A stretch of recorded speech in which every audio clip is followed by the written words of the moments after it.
Tayo po ay nagbibigay ng pasalamat kay Attorney Undersecretary Claire Castro, ang ating pong Palace Press Officer. Magandang umaga po sa inyo, Madam Undersecretary. Sir Ted, good morning, Chacha. Good morning. Okay, Cha, please, Yes. go ahead. Magandang umaga, Attorney Claire. Thank you for being on the show. Una muna, kahapon sa nangyari nga pong hearing, tungkol pa rin po sa pagkakaaresto sa dating Pangulong Duterte, naimbitahan po ba ang Pangulong Marcos? At kung sakali magkakaroon ulit ng pagdinig at imbitahan siya, pupunta kaya po siya? Parang hindi ko po nakita o nadinig ang pangalan ni Pangulong Marcos na inimbitahan. So if ever po ba, kung sakali, magkapatid naman po sila ni Senadora Amy, magkakaroon ulit ng pagdinig, open po ba ang Pangulo na dumalo sa pagdinig na iyon? Hindi po ba mas maganda kung mag-usap muna sila? Nag-uusap po ba sila, Attorney Claire? Ay, hindi ko po alam. Wala akong personal knowledge kung nakakapag-usap ng Personal. sila. Oo, Okay. sige po. Pag-usapan natin yung ilang points na na-bring up kahapon sa nangyari nga pong pagdinig dito pa rin na may kaugnayan sa pagkakaaresto pa rin sa Pangulong Duterte o dating Pangulong Duterte. May nabanggit po si Vice President Sara Duterte kahapon. Ang sinasabi niya, illegal ang naging pag-aresto sa dating Pangulo dahil wala daw po itong warrant of arrest mula sa korte dito sa Pilipinas. Ang tawag niya daw po dito, extraordinary rendition. Ano pong sagot ng palasyo dito? Siguro yan po talaga madidinig natin dahil talaga pong yan ang magagawin nilang depensa na walang warrant of arrest sa in-issue ang lokal na court, local courts dito sa Pilipinas. Pero tandaan po natin, inamin naman po at maliwanag naman po na sinabi ng ICC na may warrant of arrest. So tayo sumusunod lamang kung ano ang sinasaad ng batas sa RA 9851. RA 9851, nakahapon din po paulit-ulit, halos parang 2 beses nga pong babasahin ni DOJ Secretary Boying Remulla. Pero may argumento pa rin sila na sinasabi na dapat pa rin daw po dumaan ito sa local court and pinapalutang din na hindi daw po sapat yung 12 hours na inilipad agad ng Pangulo papuntang The Hague, Netherlands. Actually, ganito po yan, ganito. Kung yan ang nais nila dahil gusto nila sundin ay yung Rome Statute. Hindi na po kasi tayo yung miyembro ng Rome Statute. So anong dapat natin na gamitin na batas? Ito po, mayroon po kasi tayong sariling batas, yung RA 9851. Kung saan sinasabi dito, doon sa Section 17, maliwanag naman po kasi yun, na we can surrender, prerogative po ito, na pwedeng gawin ng gobyerno, ng pamahalaan, ng administrasyon, na isurrender or extradite. Pero may nakasabi sa Section 17, kung mapapansin nyo, ang nakalagay po doon ay to surrender or extradite to the International Court, if any. So wala pong nakasaad doon na may dapat na sundin tungkol sa extradition treaty. So, kapag ka po isusurrender sa state, iba po kasi pag International Court or sa state. So, basahin ko na lang po para sigurado tayo. Teka lang po. 17. Okay. Ito po. Ito po yung nasaad Okay? The authorities may surrender or extradite suspected or accused persons in the Philippines to the appropriate international court, if any, or to another state pursuant to the applicable extradition laws and treaties. So, kung isusurrender natin sa state, hindi sa international court, dapat sumunod po sa extradition laws. Pero kung sa international court, wala po sinasabing ganong klase na kondisyon. So ito yung tinanong din po natin kay Justice Carpio. Kung ano po ang masasabing interpretasyon dito. So nung sinabi po, makikita po natin sa paggawa ng batas na to, may comma po kasi. Pag sinabi natin international court, hanggang dun lang po yun. So yung pag sinabi natin applicable extradition laws and treaties, applicable siya kung isusurrender yung suspect sa another state. So malinaw nga po dyan, pero syempre hindi rin natin na sure yung sabi nga ni Sir Ted dito kanina, iba-iba ang opinion ng mga legal experts ukol dyan sa RA 9851. I wanna also take note of this one na nabanggit din po dun sa hearing kahapon. First time ko to narinig yung red diffusion and red notice. Tinatanong ni Senator Amy yung pong mga officials natin na may kinalaman dito sa pagkakaaresto sa Pangulong Duterte. Ang sinasabi nila, hindi red notice kundi red diffusion yung inilabas ng Interpol for dating Pangulong Duterte. Yung red notice daw dapat ang inantay dahil yon ang mas formal. So ang dami po nagtatanong ngayon, bakit nga po ba hindi red notice ang inilabas? Anong explanation po doon, Attorney Claire? Kasi ang explanation po doon, pag red notice po yan, kumbaga i-spread po yan sa iba-ibang miyembro na state. Pero ito pong diffusion kasi, patungkol sa wanted person, equivalent po yan sa red notice, pero particular po sa designated na bansa lang idadalin. So, kung anong reason dyan, most probably ayaw nilang kumalat dahil kailangan talaga na makuha siguro yung suspect, kaya sa atin lang po ito pinadala. So, pero ang equivalent po niyan, kung anong obligasyon po natin sa red notice, ganoon din po ang obligasyon po natin kapag ka-diffusion po yung ating nakuha. Ipiniliwanag naman po yan eh. Hindi lang po kasi masyadong nakikinig si Senator Amy dahil meron siyang gustong ipunto. Kaya yung ina-explain nung kanyang resource person, hindi niya na nadidinig. So maliwanag po yan na kailangan din po natin kung kinakailangan pong arestuhin yan because may diffusion po, ganun pa rin po yan. So yun lang po yung difference niyan. Yung red notice is spread po yan sa mga ibang miyembro na bansa na Interpol. Ang diffusion po is particularly doon sa lugar kung saan lang ito papadala. Oo. Sabi niyo hindi po nakikinig si Senator Amy kahapon. May mga pinalabas siyang video kahapon. What's your take on that? Sa akin po, no, kung sana kung nagpalabas po siya ng mga video, sana nilahat niya na po. Medyo may kulang po yung iba eh. So kung ano po yung mga pinalabas niyang video doon at mukhang puro negatibo. Sa akin pong palagay, sa akin po ito. Mukhang one-sided yung dating ng kanyang mga video na parang pinapalabas na mali ang ginawa ng administrasyon. When in fact, sumusunod lang po tayo sa batas. Wala naman po tayong lalabag na batas natin dito sa Pilipinas. Doon po sa naging pahayag ng Vice Presidente na ang tawag niya po doon sa naging pag-aresto sa dating Pangulo ay proseso ng kumbaga batay lamang daw po, hindi sa batas, kundi political motive. Ano pong comment niyo doon? Actually, sabi nga natin, Miss Chano, itong kasong ito, way back, 2017 pa, sa panahon pa ng kanyang ama, ito na isampa. Kung nagkaroon po ng dapat na pakikipag-cooperate sa Interpol at sinusunod natin ang ating batas, hindi po yung pamumulitika. Iba po siguro yung kaso. Kung halimbawa itong mga reklamong ito ay sinampa sa panahon ni Pangulong Marcos at wala pong basihan. May mga complainants po kasi. So paano magiging pamumulitika ito? Noon pa po itong mga kaso, siguro dapat sundin na naman po nila or patunayan na lang po nila na wala naman po silang kasalanan. Yun lang po yung dapat dun eh. So, there's no political motive behind this. Kahit pa may mga balita po ngayon na lumalabas na tila parang January pa lamang daw po meron ng mga pag-uusap tungkol sa pag-aresto? Marami nang po usapin kahit po noong nakaraang taon. Lagi po sinasabi ito ni Senator Trillanes na malapit na. Maski na nga si Justice Carpio, sinabi niya mukhang malapit na. September pa po yun. So, marami na pong ugong-ugong talaga. Pero hindi po kasi namin masasabing official until na ipadala. Although may mga sinasabi-sabi na po. Pero until ipadala na po sa Interpol yung pinaka-kopya po, doon pa lang siya magiging official. Iba po yung may alam ka na, pero iba po yung official na nakita mo na.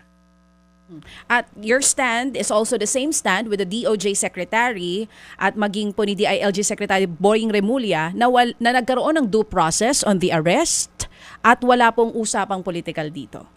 Wala po, maliwanag naman po kasi hindi po sa panahon po ni ngayon po ng kasalukuyang administrasyon na buo yung mga kasong yan. Noon pa po yan. Madam Yusek, masisingit lang po ako. Bago po itong ilang katanungan, ano po ang inyong reaksyon, ng palasyo sa sinasabi po ni Senator Bato na sana man lang si Secretary Anyo ay tumimbre sa kanila na mayroong impending arrest na mangyayari kay dating Pangulong Duterte upon arrival sa NAIA? Ngayon ko lang po nadinig yan, Sir Ted. Una, sabi niya po, sana tumimbre sa kanila si Secretary Anyo. Sana po nagkaroon man lang po ng kortesiya na magsabi sa kanila bilang dati ho naman ding miyembro ng gabinete. Words to that effect, ma'am. Bakit naman po niya aasahan yan? Ibig po bang sabihin ang mga tao sa gobyerno dapat sila pinagsisilbihan? Parang hindi po magandang sa kanya manggaling yan dahil parang lagi na lang sinasabi na dapat may lakaran, dapat may palakasan, dapat may impluwensya. Tingin ko po ang bawat cabinet secretaries, dapat po lahat ng public servants nagtatrabaho para sa bansa. Hindi para sa iisang tao o para sa grupo ng tao. Ma'am, totoo po ba na, um, na doon pa lamang sa Hong Kong, meron ng attempt umano na doon pa lang arestuhin na ang dating Pangulo? Sir Ted, malabo po yung dating niyo sa akin. Ulitin niyo po. Sorry po. Meron pong lumabas na report sa mainstream media na doon pa lang daw po sa Hong Kong habang naandoon ang dating Pangulo ay doon pa lang daw po may balak na doon sa Hong Kong pa lang arestuhin ang dating Pangulong Duterte? Wala po tayong nabalitaang ganon. Medyo siguro kumakalat-kalat lang yan dahil nung panahon na sila ay nandoon at nagkaroon ng rally. Parang ang daming masyadong police na opisyal na nagkalat. Siguro haka-haka lang po yun. Pero on the part po ng palasyo, wala po kaming alam na particular patungkol doon. Opo, doon po naman sa naratibo na conspiracy talaga ang lahat ng ito.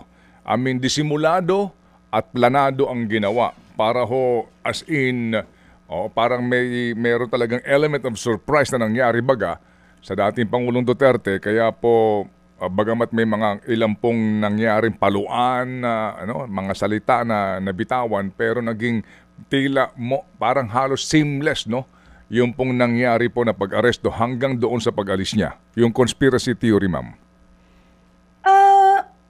Katulad po ng sinabi ni Secretary John Vic, hindi po naman sila agad kikilos hanggat hindi po naging official yung pagkakatawag po sa kanila ng Interpol. Mm-hmm.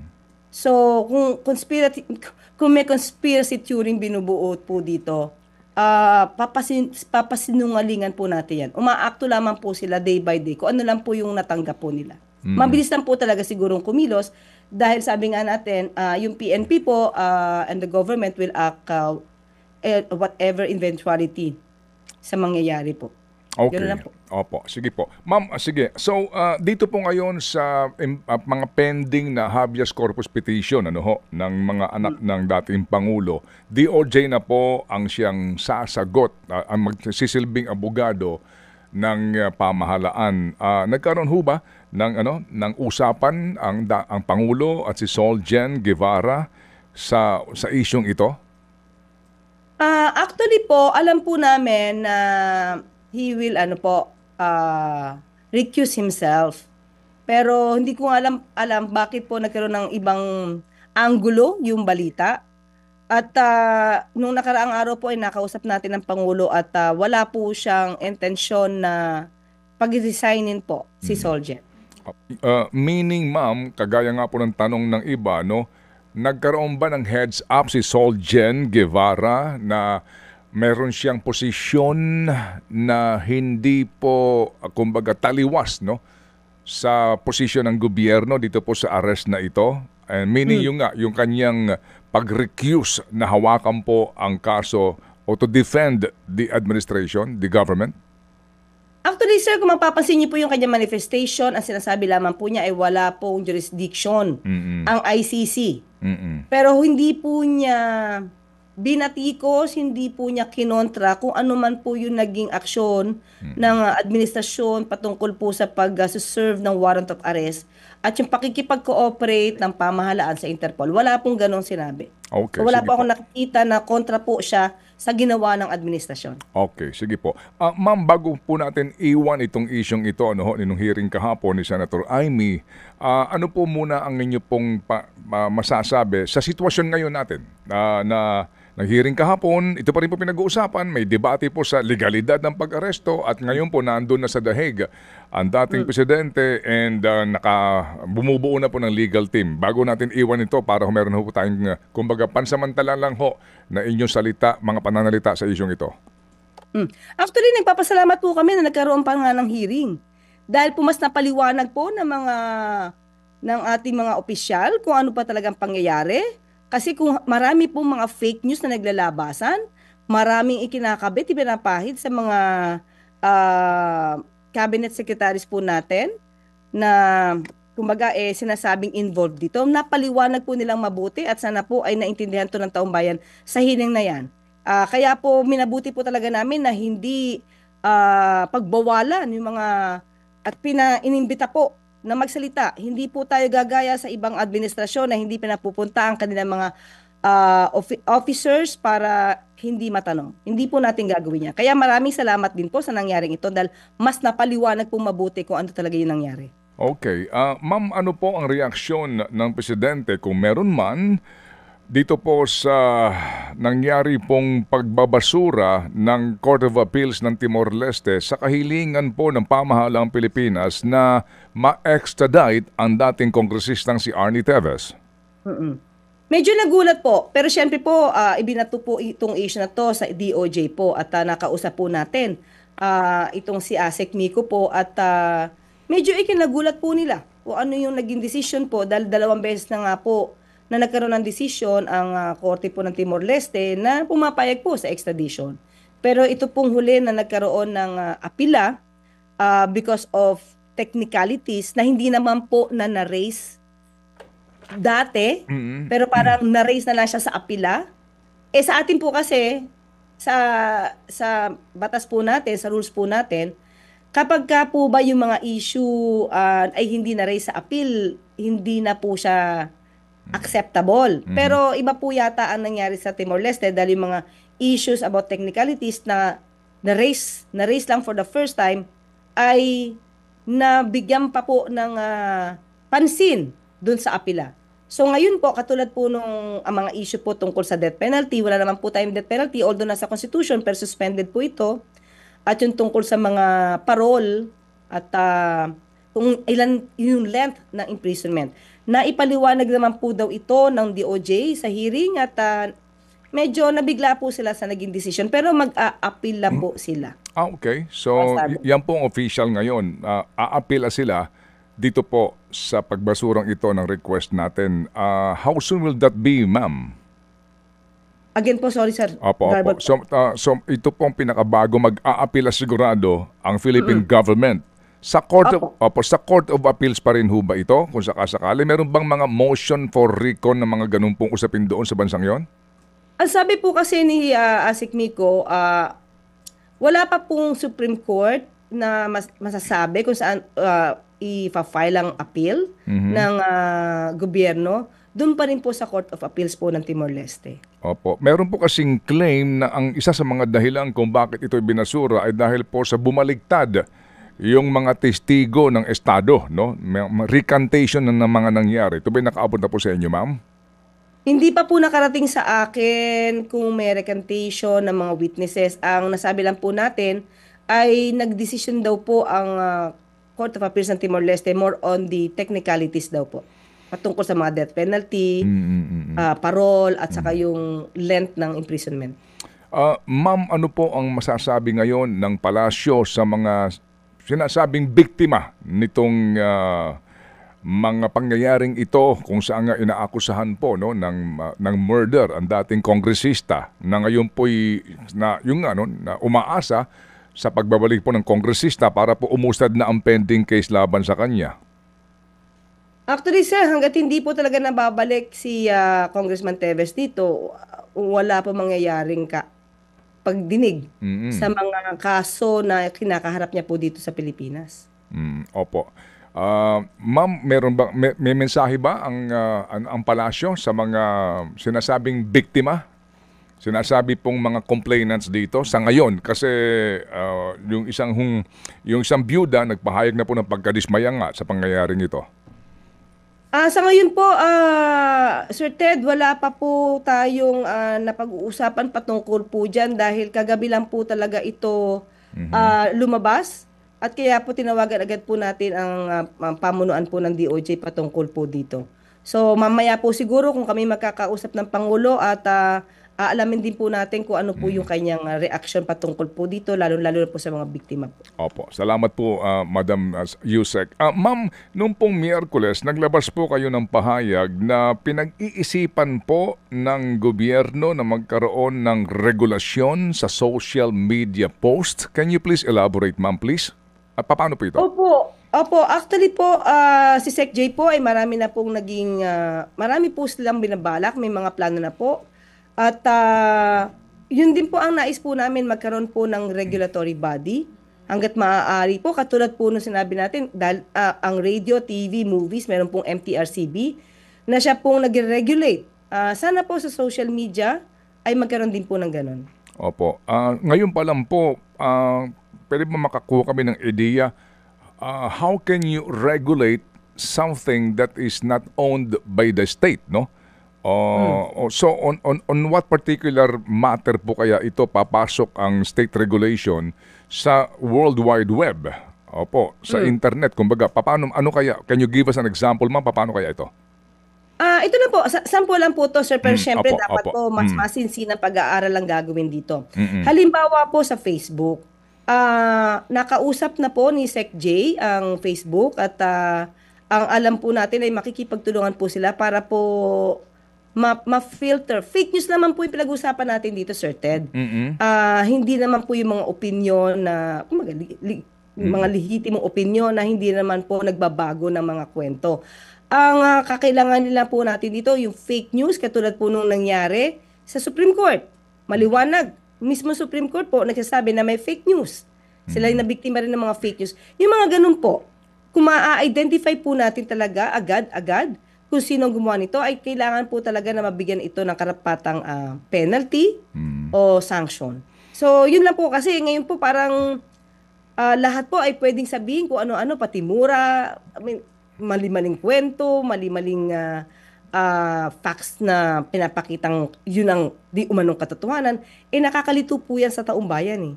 So, yun po ang aayusin po natin kung paano po mangyayari po, anong mechanics dito, at yun po ay dapat na maging maliwanag po pag gumawa na po ng batas kasi po ayaw po natin naman na makartail yung freedom of expression ng taong bayan. Opo, you mentioned batas. Ano ho ito? Through through legislation na sinasabi po ninyo na regulatory body or an executive order? Can you please elaborate po, Ma'am Yusek, please? Opo, makikipagtulungan na lang po tayo sa Kongreso para gumawa ng batas patungkol po dito para ma-define kung ano ba talaga ang fake news, disinformation. So makikipagtulungan po tayo. Hindi naman po ito dadaanin lamang sa executive order. Baka kasi sabihin, baka ma-misinterpret na kinakartel po natin yung freedom of expression. Okay, fake news, kung ano-ano mga bali-balita. Ma'am, can you just clarify po? Kasi ito ngayon, napakadami na mga informasyon hinahanap si First Lady Lisa Araneta. Di po ba? Siguro nakaabot na sa inyo yan, di ba? Kung ano-ano ito. Nasaan ho ba ngayon ang unang ginang? Nasa Pilipinas po. Opo. Kasi dito ho ang claim nung mga pag binasa mo nga ito, ma'am, 'di ba? Napakadami. Bakit daw po wala bang public ngayon mga activities o events ang unang ginang para po makita ng publiko na nasa Pilipinas and she's doing fine? Actually, Sir Ted, meron po siya naging affair . Yung mga time na sinasabing wala siya sa Pilipinas, alam ko po dumalo siya sa Girl Scout. Girl Scouts of the Philippines na affair. So, doon naman po makikita po natin, maitatanong po kung talaga nagkaroon at pumunta ang unang ginang sa nasabing affair po ng Girl Scouts of the Philippines. Yun po yung pagkakaalam ko, Girl Scouts of the Philippines po yan. May affair po siya, yung mga period po na sinasabing wala siya sa Pilipinas. Okay, pero as we speak now, the First Lady is in the country. Opo. Okay. Hindi na po siya. Okay, sige po. So, ma'am, ang Pangulong Marcos po ba, by the way, sir, Apo, by go. the way, sabi ko, I can attest to that po . Kasi nagpadala po siya ng video sa amin na at the time, Monday po yun . Monday, nandito na po siya, bumalik na siya, at Tuesday, nakipagkita po siya sa amin.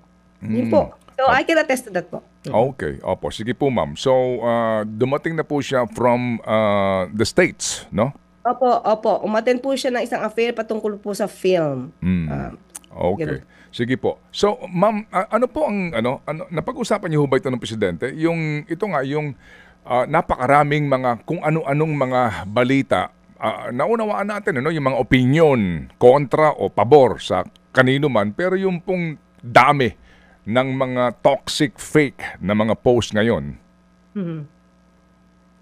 Napag-usapan niyo po, ito ba yung napag-uusapan niyo ni presidente? Itong isyong ito ng mga fake at mga kahindik-hindik na mga posting sa mga social media sa mga medium na ito sa social media? Actually, Sir Ted, sobrang busy po si Pangulo sa ibang mga meetings. Yung mga ganyan po kasi hindi masyadong pinapansin. Basta ang bilin lang po sa amin ay kay Sec J ay kung masasagot po namin hanggat makakaya po namin sagutin itong mga fake news na ito ay sasagutin po namin. At sa aking pagkakaalam po ay pati po ang NBI ay kumikilos na rin po para po makita, malaman kung sino mga gumagawa ng mga fake news na ito. Okay. Sige po. So, ang NBI ho ba nag-report na po sa inyo?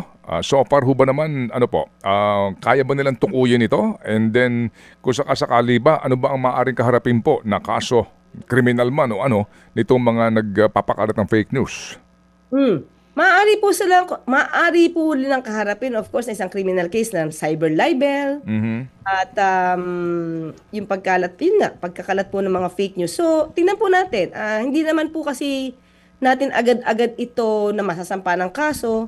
Kailangan din po suriin kasi sabi nga po natin, baka sabihin na naman ay binubusalan natin ang mga tao sa kanilang pagsasalita. Basta po yung sigurado lang po ang NBI at ang mga investigador na fake news po yung kinakalat nila, dapat lang po silang masampahan ng kaso. Okay, sige po. So on a personal note, Pam, kumusta po kayo? Nakakailang linggo na po kayo sa Malacanang bilang press officer, and how have you adjusted dito po sa inyong environment at inyo pong bagong kumbaga mission at responsibilidad? Actually, Sir Ted, ngayon medyo nakakatulog ako ng konti nung napunta ako sa pagiging press officer. Nakakatulog na ako ng konti. Kasi nung nagta-trial tayo, mas konti yung tulog ko eh. Siguro mas na-adjust ako dahil medyo nakakapagpahinga ng konti dito. At wala pa po ako isang buwan, Sir Ted.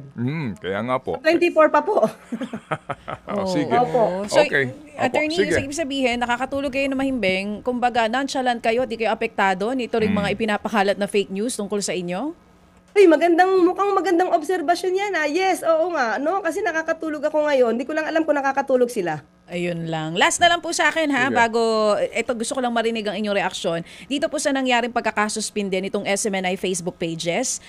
Sa post ni Senator Bato, ang sinasabi niya, Pilipinas, where do we go from here? Ang inaakusa ng ilang mga supporters, tila parang porque pro Duterte supporter daw o yung bang mga tumutuligsa sa gobyerno, kaya ganito daw po ang nangyari sa Facebook pages ng SMNI. What are your thoughts po, ma'am?